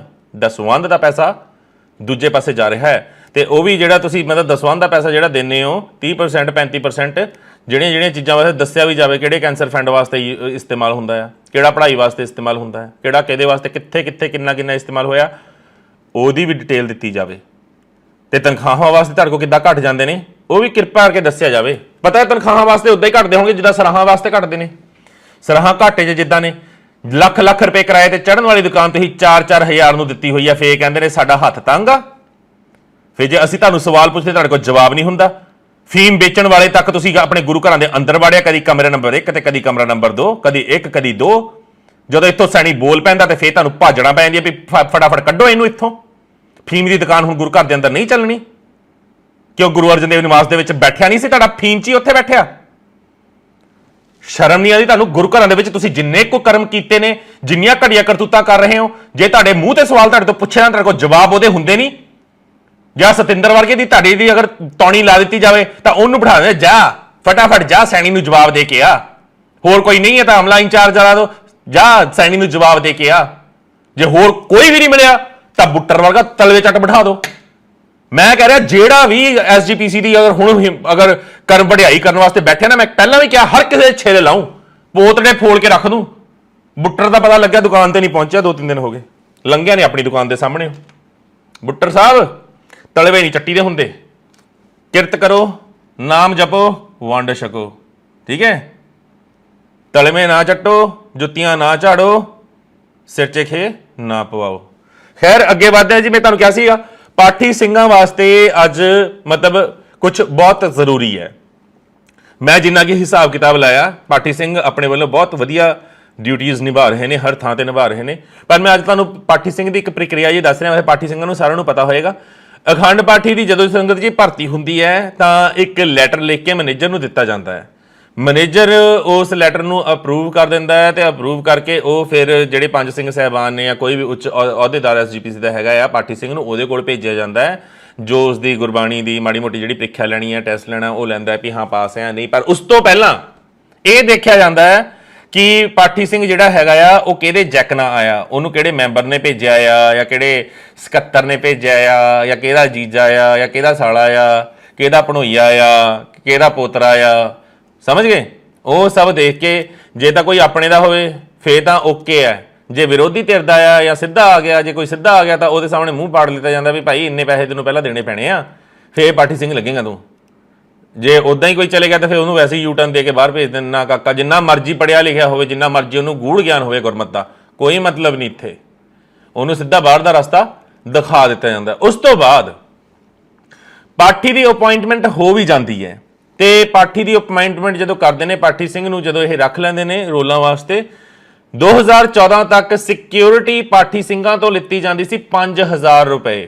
ਵੀ ਜੇ ਤੁਸੀਂ ਅਖੰਡ ਪਾਠ ਕਰਦਿਆਂ ਹੋਇਆਂ ਪਾਠ ਭੰਗ ਕੀਤਾ, ਅਖੰਡ ਪਾਠ ਖੰਡਿਤ ਹੋ ਗਿਆ ਜਾਂ ਵਟ ਐਵਰ ਜਿਹੜੇ ਵੀ ਇਹਨਾਂ ਦੇ ਐਕਸਕਿਊਜ਼ ਹੋਣਗੇ, ਅੱਜ ਦੀ ਤਰੀਕ ਦੇ ਵਿੱਚ ਸਿਕਿਉਰਿਟੀ ਉਹ ਹੈਗੀ ਹੈ 10000 ਰੁਪਏ। ਪਾਠੀ ਸਿੰਘਾਂ ਨੂੰ ਇਹ ਤਨਖਾਹ ਕਿੰਨੀ ਦਿੰਦੇ ਨੇ ਮੈਨੂੰ ਤਾਂ ਦੱਸ ਦਿਓ, ਸ਼ਰਮ ਆਉਂਦੀ ਹੈ ਆਪ ਹੀ ਦੱਸ ਦੇਣ, ਠੀਕ ਹੈ ਜੀ। ਖੈਰ ਗੱਲ ਇੱਥੇ ਨਹੀਂ ਮੁੱਕਦੀ, 10-10000 ਰੁਪਏ ਸਾਰੇ ਪਾਠੀਆਂ ਤੋਂ ਸਿਕਿਉਰਿਟੀ ਲੈਂਦੇ ਨੇ। ਧਾਮੀ ਸਾਹਿਬ ਕਿਤੇ ਗਲਤ ਹੋਵਾਂ ਦੱਸ ਦਿਓ, ਹਿਸਾਬ ਕਿਤਾਬ ਬਹੁਤ ਅੱਗੇ ਜਾਣ ਵਾਲਾ ਆ। ਹੁਣ ਪਾਠੀ ਸਿੰਘੋ ਧਿਆਨ ਰੱਖਿਓ, ਤੁਹਾਡੇ ਕੋਲ 10-10000 ਰੁਪਏ ਇਹ ਸਿਕਿਉਰਿਟੀ ਲੈਂਦੇ ਨੇ। ਤਕਰੀਬਨ 2500 ਤੋਂ 3000 ਪਾਠੀ ਸਿੰਘ ਸ਼੍ਰੋਮਣੀ ਗੁਰਦੁਆਰਾ ਪ੍ਰਬੰਧਕ ਕਮੇਟੀ ਦੇ ਵਿੱਚ ਨੇ, ਠੀਕ ਹੈ। 10 ਤੀਆ 30 ਮਤਲਬ 30 ਕਰੋੜ ਰੁਪਏ ਪਾਠੀ ਸਿੰਘਾਂ ਦੀ ਸਿਰਫ ਸਿਕਿਉਰਿਟੀ ਹੈ ਇਹਨਾਂ ਦੇ ਕੋਲ। ਉਸ 30 ਕਰੋੜ ਦੀ ਸਿਕਿਉਰਿਟੀ ਦਾ ਤੁਸੀਂ ਕੀ ਕਰਦੇ ਹੋ ਸੰਗਤ ਨੂੰ ਦੱਸਿਆ ਜਾਵੇ। ਕੀ ਤੁਸੀਂ ਪਾਠੀ ਸਿੰਘਾਂ ਨੂੰ ਉਹਦੇ ਵਿੱਚੋਂ ਕੁਝ ਦਿੰਦੇ ਹੋ ਜਿਹੜਾ ਵਿਆਜ ਆਉਂਦਾ ਹੈ, ਕਿਉਂਕਿ 7 ਤੀਆ 21 ਘੱਟੋ ਘੱਟ 7% ਇੰਟਰਸਟ ਰੇਟ ਚੱਲ ਰਿਹਾ ਆ ਅਗਰ ਤੁਸੀਂ FD ਕਰਵਾਉਂਦੇ ਹੋ। ਮੈਂ ਉਹ ਵੀ ਬਹੁਤ ਘੱਟ ਬੋਲ ਰਿਹਾ ਆ, 7.5-8 ਦਾ ਚੱਲ ਰਿਹਾ ਇੰਟਰਸਟ ਰੇਟ ਜਿਹੜੀਆਂ ਤੁਸੀਂ FDਆਂ ਕਰਵਾਉਂਦੇ ਹੋ ਆਪਣੀਆਂ ਘੱਟ ਰੇਟ ਤੇ, ਠੀਕ ਹੈ। 30 ਕਰੋੜ ਦੀ FD ਦੇ ਵਿੱਚੋਂ ਜੇ ਤੁਹਾਡੇ ਕੋਲ 21 ਲੱਖ ਰੁਪਈਆ ਆਉਂਦਾ ਵੀ ਹੈ ਤਾਂ ਉਹ 21 ਲੱਖ ਰੁਪਈਆ ਤੁਸੀਂ ਕਿੱਥੇ ਵਰਤਦੇ ਹੋ? ਕੀ ਤੁਸੀਂ ਕੋਈ ਗਰੀਬ ਪਾਠੀ ਹੈ ਉਹਦੀ ਮਦਦ ਕਰਦੇ ਹੋ? ਕਦੀ ਕਿਸੇ ਦੀ ਛੱਤ ਪਵਾਈ ਹੈ, ਕਿਸੇ ਪਾਠੀ ਸਿੰਘ ਦੀ ਧੀ ਦਾ ਵਿਆਹ ਕੀਤਾ ਹੈ, ਠੀਕ ਹੈ, ਜਾਂ ਵਿਆਹ ਦੇ ਵਿੱਚ ਜੋ ਸਮਾਨ ਚਾਹੀਦਾ ਉਹ ਪਾਠੀ ਸਿੰਘਾਂ ਦੇ ਬੱਚੇ ਪੜ੍ਹਾ ਰਹੇ ਹੋ ਮੁਫਤ ਦੇ ਵਿੱਚ, ਉਹਨਾਂ ਨੂੰ ਕੋਈ ਸਹੂਲਤ ਦੇ ਰਹੇ ਹੋ, ਉਹਨਾਂ ਨੂੰ ਤੁਸੀਂ ਮੈਡੀਕਲ ਕਲੇਮ ਦਿੱਤਾ ਹੈ, ਮੈਡੀਕਲ ਇੰਸ਼ੋਰੈਂਸ ਦਿੱਤਾ ਹੈ। ਐਦਾਂ ਦੀ ਕਿਹੜੀ ਮਦਦ ਪਾਠੀ ਸਿੰਘਾਂ ਦੇ ਐਸਜੀਪੀਸੀ ਦੇ ਖਾਤੇ ਦੀ ਗੱਲ ਨਹੀਂ ਕਰ ਰਿਹਾ, ਪਾਠੀ ਸਿੰਘਾਂ ਦੇ ਹੀ ਜਮ੍ਹਾਂ ਕੀਤੇ ਹੋਏ ਫੰਡ ਦੇ ਵਿੱਚੋਂ ਜੋ ਤੁਹਾਨੂੰ ਵਿਆਜ ਆਂਦਾ ਆ, ਉਹ ਵਿਆਜ ਕੌਣ ਖਾਂਦਾ ਆ, ਜਾਂ ਪਾਠੀ ਸਿੰਘਾਂ ਉੱਤੇ ਉਹ ਵਿਆਜ ਕਿੱਦਾਂ ਲਾਇਆ ਜਾਂਦਾ ਆ, ਕਿਰਪਾ ਕਰਕੇ ਦੱਸਿਆ ਜਾਵੇ। ਕਿਉਂਕਿ ਜਿਹੜੀ ਸਿਕਿਉਰਿਟੀ ਤੁਸੀਂ ਪਾਠੀ ਸਿੰਘਾਂ ਤੋਂ ਜਮ੍ਹਾਂ ਕਰਵਾਈ ਆ, ਉਹ ਸਿਕਿਉਰਿਟੀ ਆ ਉਹਨਾਂ ਦੀ। ਉਸ ਸਿਕਿਉਰਿਟੀ ਦੇ ਉੱਤੋਂ ਆਉਣ ਵਾਲਾ ਫੰਡ ਐਸਜੀਪੀਸੀ ਦਾ ਫੰਡ ਨਹੀਂ ਹੈਗਾ, ਉਹ ਉਹਨਾਂ ਦੀ ਖੂਨ ਪਸੀਨੇ ਦੀ ਮਿਹਨਤ ਦੀ ਕਮਾਈ ਆ, ਜਿਹਨੂੰ ਤੁਸੀਂ ਹਰਾਮ ਦੀ ਕਮਾਈ ਸਮਝ ਕੇ ਤੇ ਇੰਟਰਸਟ ਗਟਕ ਰਹੇ ਹੋ। ਹਿਸਾਬ ਕਿਤਾਬ ਕਰ ਲਿਓ ਧਾਮੀ ਜੀ, ਗਲਤ ਹੋਵਾਂ ਤਾਂ ਇਹ ਵੀ ਦੱਸ ਦਿਓ ਜੇ ਕਿਤੇ ਆંકੜੇ ਗਲਤ ਹੋਣ। ਖੈਰ, ਮੈਂ ਇਹੀ ਗੱਲ ਹਮੇਸ਼ਾ ਕਹਿੰਦਾ ਵੀ ਇਹਨਾਂ ਦੀਆਂ ਕਰਤੂਤਾਂ ਇੰਨੀਆਂ ਗੰਦੀਆਂ ਨੇ ਵੀ ਤੁਸੀਂ ਸੋਚ ਵੀ ਨਹੀਂ ਸਕਦੇ। ਤਾਂ ਹੀ ਭਗਵੰਤ ਮਾਨ ਸਰਕਾਰ ਨੂੰ ਬਾਰ-ਬਾਰ ਬੇਨਤੀ ਕਰਦਾ, ਆਮ ਆਦਮੀ ਪਾਰਟੀ ਦੇ ਜਿਹੜੇ ਵਰਕਰ ਹੈਗੇ ਨੇ ਉਹਨਾਂ ਨੂੰ ਬੇਨਤੀ ਕਰਦਾ ਆ, ਗੁਰਦੁਆਰਾ ਜੁਡੀਸ਼ੀਅਲ ਕਮਿਸ਼ਨ ਇੱਕ ਵਾਰ ਭੰਗ ਕਰਕੇ ਦੇਖੋ।